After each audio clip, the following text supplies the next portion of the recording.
लग्नाची बेडी या मालिकेच्या आजच्या भागामध्ये आपण पाहणार आहोत.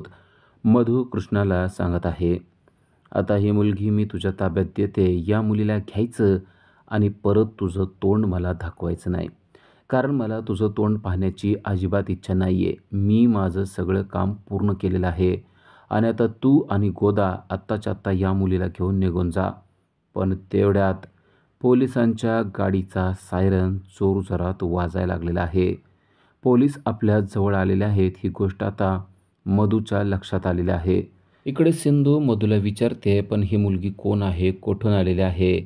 आणि अचानक वाजलेल्या सायरनने मधूला कोणत्याच प्रश्नाचं उत्तर देणं शक्य होत नाहीये. तू इथे पोलिसांना बोलवलंस ना, असा प्रश्न मधूने कृष्णाला केलेला आहे. तेव्हा कृष्णा म्हणते, मी कशाला बोलवू, मी अजिबात बोलवलेलं नाहीये. मधू तिला म्हणते, आता तू शांत राहा. मधूला समजलंय की आपला खेळ आता खतम होणार आहे, कारण पोलीस बाहेर येऊन थांबलेले आहेत. मधू हळूच दरवाजा उघडून पाहते, तर बाहेर पोलिसांची गाडी आलेली आहे आणि त्या पोलिसांच्या गाडीतून दस्तूर खुद्द राघव बाहेर पडलेला आहे.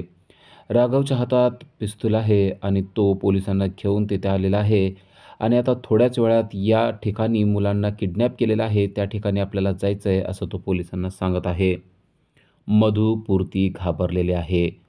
आपला खेळ खलास होणार ते तिला समजलं आहे. ती पटकन दरवाजा लावते, पण आता राघव त्या दरवाजाच्या बाहेरच आहे. आपल्याला हा दरवाजा कसल्याही परिस्थितीत तोडावा लागेल, त्याशिवाय आत जाता येणार नाही, असं राघव पोलिसांना सांगतो. इकडे मधूने आतमधून तो दरवाजा लॉक करून धरून ठेवलेला आहे, की जेणेकरून तो राघवला निघू नये. पण आता राघवने स्वतःची सगळी ताकद लावून दरवाजा तोडण्याचं ठरवलेलं आहे. दरवाजाची कडी तोडून आतमध्ये गेल्याशिवाय आपल्याला सत्य परिस्थिती समजणार नाही, असं समजून राघवने जोरात दरवाजा तोडतो आणि आत पाहतो, तर आतमध्ये मधू असते. आतमध्ये असलेल्या मधूला पाहून राघवला तर प्रचंड मोठा धक्काच बसलेला आहे. किडनॅपिंगच्या ठिकाणी मधू काय करते, असा प्रश्न आता त्याला पडलेला असतो आणि तो डायरेक्ट प्रश्न त्याने मधूला केलाय, या ठिकाणी तू कसं काय? मधूला आता काय सांगावं तेच कळत नाही, कारण कृष्णा आणि ती मुलगी पण जवळपास दिसत नाही, म्हणून ती त्यांचं नाव देखील काही सांगू शकत नसते. मधूला काय उत्तर द्यावं ते कळत नसतं आणि अचानक तिला सुचतं, की मी इथूनच चाललेले होते. असलं ठिकाण पाहून मला असं वाटलं, की माझ्या विनूच्या मैत्रिणीला असल्याच ठिकाणी जर किडनॅप केलेलं नसेल ना, त्यामुळं मी थोडं धाडस करून आतमध्ये आले. राघव म्हणतो, हे धाडस किती महागात पडू शकतं, ही गोष्ट तुला माहिती आहे का? याच ठिकाणी त्या मुलांना किडनॅप करून ठेवलेलं आहे, अशी टीप आम्हाला मिळाली आहे. जरी तुला समजलेलं असलं, की इथं किडनॅपिंग करून ठेवलेले आहे, तरी तू स्वतःहून एकटे येणं चुकीचं होतं. तर इकडे कृष्णाने चालाकी करून किडनॅप केलेल्या मुलीला पटकन बाहेर काढलेलं आहे. मधूला ही गोष्ट अजिबात माहीत नाही, की कृष्णा आणि ती मुलगी कोठे गेलेले आहेत. कृष्णा त्या मुलीला पाणी प्यायला देते आणि तू काही काळजी करू नको, तू आता सुरक्षित हातामध्ये आहेस. मी तुला तुझ्या घरापर्यंत पोहोचवते. तुला तुझ्या घराचा पत्ता समजतो का बाळ? असं म्हणून कृष्णा त्या मुलीशी अगदी गोड आणि छान बोलत आहे. ती मुलगी पण आता कृष्णाला व्यवस्थितपणे सांगत आहे. ती कृष्णाला म्हणते, हो, मला सगळं काय माहीत आहे. कृष्णा विचारते, ज्या काकूंनी तुला किडनॅप केलं त्यांचा चेहरा तू पाहिला नसशील असं मला वाटतंय, पण तू त्यांना ओळखू शकशील का? त्यावरती मुलगी म्हणते, नाही, मी त्यांचा चेहरा नाही पाहिला, फक्त त्यांचा आवाज ऐकलेला आहे.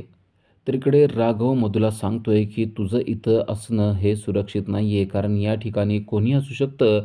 स्वतःचा जीव धोक्यात घालणं गरजेचं नव्हतं. मधू म्हणते, की तुम्ही पण सकाळपासून घरी नव्हतात, म्हणून मला असं वाटलं, की मी पण शोधाशोध करण्यासाठी निघालं पाहिजे. राघव म्हणतो, आत्ताच्या आत्ता तू या ठिकाणातून बाहेर पड, कारण आता आम्ही इथे पोलीस कारवाई करणार आहोत. मधू म्हणते, ठीक आहे, मी आत्ताच्या आत्ता इथून बाहेर निघून जाते. आणि आता राघव त्या ठिकाणी मुलीचा शोधाशोध करत आहे. कृष्णा त्या मुलीला घेऊन कुठे गेले असेल, असा प्रश्न आता मधूला पडलेला आहे. अचानक त्या दोघी कुठे गायब झाल्या आणि कृष्णा त्या मुलीला कुठे घेऊन गेली. आता आपलं काही खरं नाही आहे, कारण कृष्णाने जर का पोलिसांना ही बातमी सांगितली, तर आपण रंगेहात पकडणार, असं देखील तिला वाटत असतं. तर इकडे कृष्णा सर्व काही विचारून घेण्याचा प्रयत्न करते.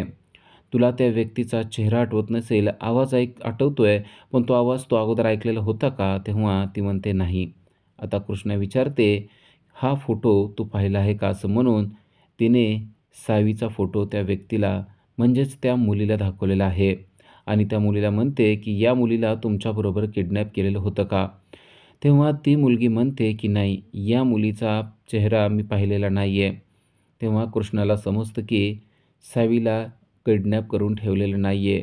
या मधूचा क्राईम पार्टनर नक्की कोण आहे, असा प्रश्न तिला पडलेला आहे. नक्की सावी मधुकडे आहे, पण कुठे आहे हे तिला समजत नाही आहे. तर इकडे राजश्रीला डॉक्टर तपासण्यासाठी आलेले असतात. आलेले डॉक्टर राजश्रीला सांगतात, की तुमची तब्येत तर आता उत्तम होत चाललेली आहे. काळजी करण्याची आता काहीच गरज नाही आहे. पण डॉक्टर सांगतायत तरी देखील काळजी घेणं गरजेचं आहे. ही सगळी गोष्ट रेश्मा आणि ऋतुजा बाहेरून ऐकत असतात. राजश्री मात्र एकदम खुश झालेली आहे आणि ती डॉक्टरांना म्हणते, "आता मला एकदम स्ट्राँग औषध द्या. मला आता एकदम ठणठणीत बरं व्हायचं आहे, कारण मला माझ्या मुलाचं लग्न लावून द्यायचं आहे." आणि त्यावेळेस राजश्री एकदम खुश झालेली असते. "मला तर आता माझ्या मुलाच्या लग्नात नाचायचं आहे, त्याचं लग्न धूमधडाक्यात लावायचं आहे," असं म्हणून राजश्रीच्या चेहऱ्यावर एक वेगळाच नूर आलेला असतो. ही सगळी गोष्ट रत्नाकर ऐकत असतो आणि तो तिला शांत होण्यासाठी सांगत असतो. पण राजश्री मात्र शांत होत नसते. "आता मी राघव आणि सिंधूचं लग्न लावूनच शांत होणार," असं ती म्हणत असते. तेव्हा ऋतूच्या डोक्यावर हात मारून घेते. आता या राजश्रीला सत्य सांगण्याची वेळ आली आहे असं तिला वाटत असतं आणि ती लगेच धावत पळत रुक्मिणीकडे जाते. तिकडे काय प्रकार चाललेला आहे या गोष्टी लगेच ती रुक्मिणीला सांगते. रुक्मिणी फोनवर बोलत असते. रुक्मिणी फोन ठेवते आणि तिला म्हणते, "काय झालंय?" तेव्हा ऋतुजानं सांगितलेलं आहे, की आता सिंधू आणि त्या चोरट्या कृष्णाचं लग्न ती राजश्री लावणार आहे. तेव्हा रुक्मिणीला देखील खूपच राग येतो.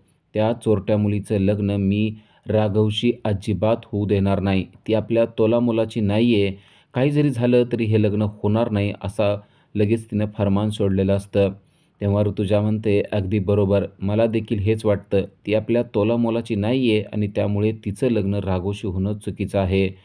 तेवढ्यात रत्नाकर तेथे आलेला असतो. रत्नाकर म्हणतो, की "तुम्ही सगळे आता शांत राहा." पण रुक्मिणी म्हणते, "आता ही शांत राहण्याची वेळ नाही आहे." कारण राजश्रीला सत्य सांगण्याची वेळ आलेली आहे. राजश्रीला समजलं पाहिजे, की ही सिंधू नसून ही कृष्ण आहे. अन्यथा त्या चोरट्या मुलीचं लग्न ती राघवशी लावून देणार आहे. तेव्हा रत्नाकर तिला सांगतो, की "नाही, आत्ता सध्यासुद्धा राजश्रीची परिस्थिती तेवढी व्यवस्थित नाही आहे. पाहिजे तर आपण लग्न थांबवूया, पण सध्या राजश्रीला काहीही सत्य सांगू नका." पण रेश्मा मात्र रुक्मिणीला म्हणते, "जर का राघवला सगळी सत्य परिस्थिती माहिती आहे, ती सिंधू नसून कृष्णा माहिती आहे, तरीसुद्धा ते लग्न करतायत, तर लग्न करू द्यायला काय हरकत आहे?" तेव्हा रुक्मिणी चिडते आणि म्हणते, "तुला माहिती आहे ना ती मुलगी कोण आहे आणि काय आहे? राघवचा प्रश्न इथे येतच नाही आहे. आपल्या घराण्याच्या तोलामोलाची ती मुलगी नाही आहे आणि त्यामुळं मला ती मुलगी अजिबात पसंत नाही." ऋतुजा देखील रुक्मिणीच्या होलाच हो म्हणते. रेश्मा आता काही देखील बोलत नाही, पण तिच्या मनामध्ये विचार येत असतात. बघा या लोकांचे विचार कसे आहेत. स्वतःच्या घराण्याच्या आबरूसाठी त्या खऱ्या प्रेमाला सुद्धा होकार देत नाही आहेत.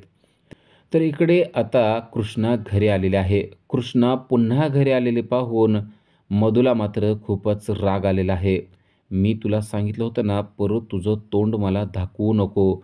त्या मुलीला घे आणि आता कायमची निघून जा. तू आणि गोदा इथून निघून जा. मी घरच्यांना काय सांगायचं ते सांगते." असं तुला सांगितलेलं असूनसुद्धा तुला या घराचा मोह टळत नाही ना, म्हणून तूच माघारी आलेली आहे.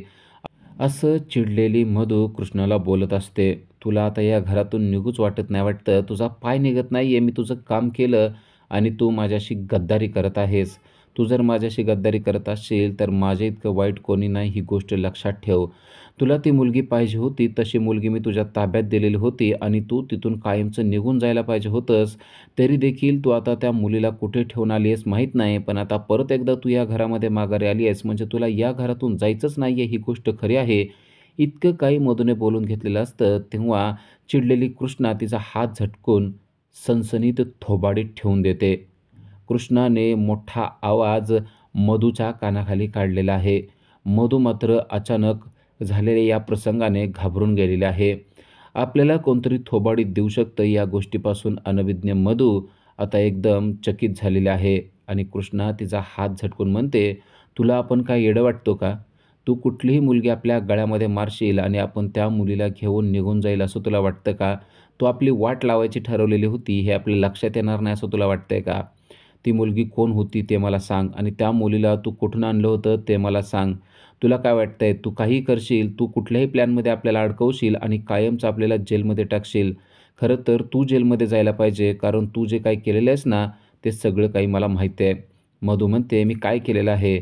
तेव्हा कृष्णा सांगते, की "मी जेव्हा पोलीस स्टेशनमध्ये गेलेले होते, तेव्हा त्या मुलीचा फोटो मी तेथे पाहिलेला होता. ती मुलगी तुझ्या 2x2 म्हणजे तुझा विनू आहे ना, त्याची मैत्रीण आहे आणि ती किडनॅप झालेली आहे, हे मला पोलीस स्टेशनमध्ये समजलेलं होतं. असली किडनॅप झालेली मुलगी तू माझ्या गळ्यात मारणार होते ना आणि ते तू करणार होते कारण तुला असं वाटत असेल ती मुलगी मी ताब्यात घेईल आणि मग तू पोलिसांना सांगशील, की त्या मुलीला मीच किडनॅप केलेलं आहे. तुझा मोठा डाव होता ते मला चांगलं समजलेलं आहे. पण त्या मुलीला मी तिच्या घरी सोडून आलेले आहे, हे सुद्धा तिनं सांगून टाकलेलं आहे. आता तू जे काही केलंयस ना, त्याला पाठीत खंजीर खुपसणं म्हणतात, हे लक्षात ठेव. तू माझ्या मैत्रीला जागलेली नाही आहेस. त्यामुळं आता तुझी माझी मैत्री तुटलेली आहे, ही गोष्ट लक्षात ठेव. आणि मी तुझ्या लव्ह स्टोरीची व्हिलन नाही आहे, तर मी तुझ्या लव्ह स्टोरीची हिरो आहे, लक्षात ठेव. जर का त्या मुलीनं पोलीस स्टेशनला काही सांगितलं असतं ना, तर तू 12च्या भावात गेली असतीस. आत्ता तू जेलमध्ये असली असतीस सुंदरी. तुला या कृष्णानं वाचवलेलं आहे, ही गोष्ट लक्षात ठेव. आणि तरी देखील तुझ्या डोक्यामध्ये प्रकाश पडत नसेल, तर तुला जे काय वाटतं ते कर. आताही कृष्णा तुला अजिबात भीत नाही आहे. आत्तापर्यंत तू मला म्हणत होती, की तुम्हाला पाहिजे असलेली मुलगी मी देऊ शकते, पण असली मुलगी देऊन तू मला तुझ्या प्लॅनमध्ये अडकवत होती, ही गोष्ट मला कळणार नाही असं वाटतं का तुला? तू मला ज्या प्लॅनमध्ये अडकवत होती ना, त्या प्लॅनमध्ये मी सुद्धा तुला अडकवू शकले असते, पण मी असं काही केलं नाही. उलट मी शांतपणे सगळं काही हँडल केलं. त्या मुलीला तसल्यातून मी पळवून घेऊन गेले. जर का पोलीस आले असते ना, तर तुझी वाट लागली असती, हे अगोदर लक्षात ठेव. त्या मुलीला सुरक्षितपणे त्या ठिकाणातून मी बाहेर काढलं आणि तिला बाहेर काढून तिच्या घरापर्यंत सेफपणे मी पोहोचवलेलं आहे. पण तुझा प्लॅन मात्र मला आता चांगला समजला आहे. तुझा प्लॅन होता, की मला त्या मुलीच्या किडनॅपिंगमध्ये अडकवायचं. पण आता मी अडकलेले नाही आहे. आता तू अडकलेली आहेस. कारण आता मी माझा इरादा बदललेला आहे, असं देखील तिने सांगितलेलं आहे. मधूला कळत नाही आहे, की आता कृष्णाचा कोणता इरादा बदललेला आहे आणि ती काय करणार आहे. तेव्हा कृष्णा तिला सांगते, की "तू आपल्याला म्हणली होतीस, की आपल्याला एकदम चांगली मुलगी तू आणून देणार, पण तू किडनॅपिंग झालेली मुलगी मला आणून दिलेली आहेस. आता यामध्ये तुझा देखील हात असू शकतो. तू काय-काय करते ते आपल्याला माहीत नाही आहे, पण तू आपल्याला फसवण्याचा प्रयत्न केलेला आहेस आणि आता आपण आपला इरादा कायमचा चेंज केलेला आहे. मी आत्ता तुला सांगते, की तू केलेल्या या गोष्टीमुळे मी राघवशी लग्न करण्याचं ठरवलेलं आहे." कृष्णाने डायरेक्ट तिचा निर्णय मधूला सांगितलेला आहे आणि त्यामुळे मधूच्या पायाखालची जमीनच सरकलेली आपल्याला पाहायला मिळते. उद्याच्या भागामध्ये आपण पाहणार आहोत, की चिडलेली कृष्णा मधूला सांगत आहे, की आपला प्लॅन बदलला आहे. आता एवढ्या मोठ्या घराची सून आपल्याला व्हायचं आहे. आपल्याला पण आता चोरी करून कंटाळा आलेला आहे. तेव्हा मधू म्हणते, "म्हणजे तू राघवशी लग्न करण्याचा निर्णय घेतलेला आहे आणि तो ठामपणे घेतलेला आहे. आता मी काय करते ते देखील बघ."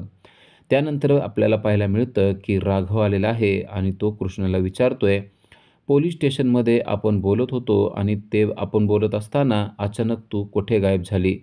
आता कृष्णाला ते सांगणं खूपच कठीण जातंय. कारण कृष्णा तर मधूकडे गेलेली होती आणि मधूने किडनॅप केलेल्या मुलीला तिनं वाचवलेलं होतं.